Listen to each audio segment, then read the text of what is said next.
Science की इस दुनिया में आज भी बहुत सारी ऐसी चीजें मौजूद हैं जिसको साइंस भी एक्सप्लेन नहीं कर सकती। So let's explore. सितंबर 8, 1980 1.5 लाख टन लोहे के साथ डर्बीशायर नाम का एक जहाज अपने गोल की तरफ आगे बढ़ रहा था और ये टाइटैनिक से करीब 2 गुना बड़ा था और सबसे प्रोमिनेंट जहाज में से एक था। जहाज के अंदर के लोग सपने में भी नहीं सोच सकते थे कि इतने ताकतवर जहाज में उन्हें कुछ हो भी सकता है। लेकिन सिर्फ एक दिन बाद सितंबर 9, 1980 को ये जहाज और उनका पूरा समूह एक रहस्यमय कारण के चलते समुद्र पर से गायब हो गया। ये ब्रिटेन की सबसे बड़ी जहाज थी। कोई समझ ही नहीं पाया कि आखिर ये गायब कैसे हो गया। आपको ये लग रहा होगा कि यहाँ पर बरमूडा ट्रायंगल की बात हो रही है। बरमूडा ट्रायंगल में जहाज और एरोप्लेन्स तो गायब होते ही हैं। इसके बारे में तो सभी लोग जानते हैं, लेकिन इस एरिया के बारे में बहुत कम ही लोगों को पता है। इसका नाम है द ड्रैगन्स ट्रायंगल। इस मिस्टीरियस ओशियन में हजारों जहाज और एरोप्लेन्स गायब हुए हैं। इतने जहाज और एरोप्लेन्स के गायब होने की घटनाओं को देखने के बाद सभी को लगा कि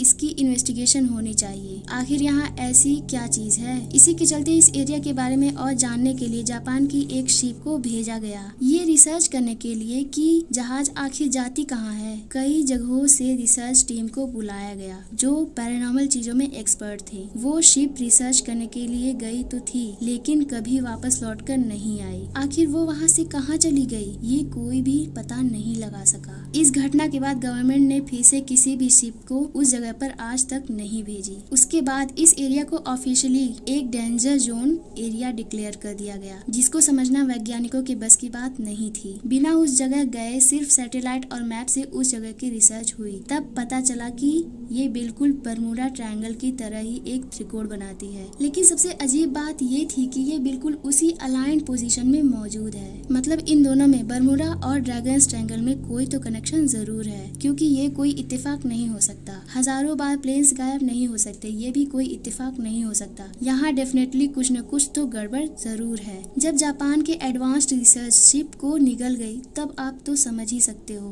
कि ये जगह कितनी भयानक है। बाद में फिर कई जहाजें वहाँ जाने की हिम्मत की, पर जितनी भी जहाजें वहाँ पर गईं, वो वापस कभी नहीं लौटी। जापानीज लोगों की एक ग्रुप का ये कहना है कि इस ओशियन के नीचे बहुत सारे अननोन फोर्सेस मौजूद हैं और मिस्टीरियस चीजें भी रहती हैं जो कि इन चीजों को गायब करती हैं। वो लोग ये भी कहते हैं कि यहाँ पर ड्रैगन्स मौजूद हैं जो जहाजों को निगल लेती है। सुनने में ये भी बड़ा अजीब है, लेकिन ऐसी घटनाएं विज्ञान के परे सोचने पर मजबूर कर देती है। दूसरे ग्रुप का ये मानना है कि इस ओशियन के नीचे एक पोर्टल यानी कि एक प्रवेश द्वार मौजूद है जो जहाजों को दूसरे डायमेंशन में खींच लेती है। ये पोर्टल सुरंग वाली थियरी का जिक्र बहुत लोगों ने बरमूडा ट्रायंगल वाले केस में भी किया है। थियरिस्ट्स ये मानते हैं कि ये पोर्टल यानी कि प्रवेश द्वार जहाज और एरोप्लेन को एक दूसरी दुनिया में पहुंचा देती है, जो कि है पैरेलल यूनिवर्स। ये पोर्टल जो कि दूसरी दुनिया से जुड़ा हुआ है, ये भी सुनने में बहुत अजीब लग रहा है, पर आपको ये समझना चाहिए कि जहाजें आज के आधुनिक युग में भी गायब होती रही हैं। अभी तक इसका कोई साइंटिफिक एक्सप्लेनेशन किसी के पास नहीं है। लेकिन 1987 में जब ये सभी घटनाएं होनी शुरू हुई थी, तब बहुत सारे ग्रुप्स ने खोजने की कोशिश की जहां प्लेन्स और जहाजें गायब होती हैं, उसी पॉइंट पर समुद्र के नीचे क्या मौजूद होगा। जब कोई भी रिसर्च करने जाता है वो गायब हो जाता, पर 2 लोगों का ग्रुप आखिरकार रिसर्च कंप्लीट करके आया। पर वो उस ओशियन एरिया के अंदर तो नहीं गए, बल्कि जहाँ से ये ड्रैगन्स ट्रायंगल शुरू होता है उसके बिल्कुल बॉर्डर के आसपास ही कुछ सुराग ढूंढने लगे और उन्हें कुछ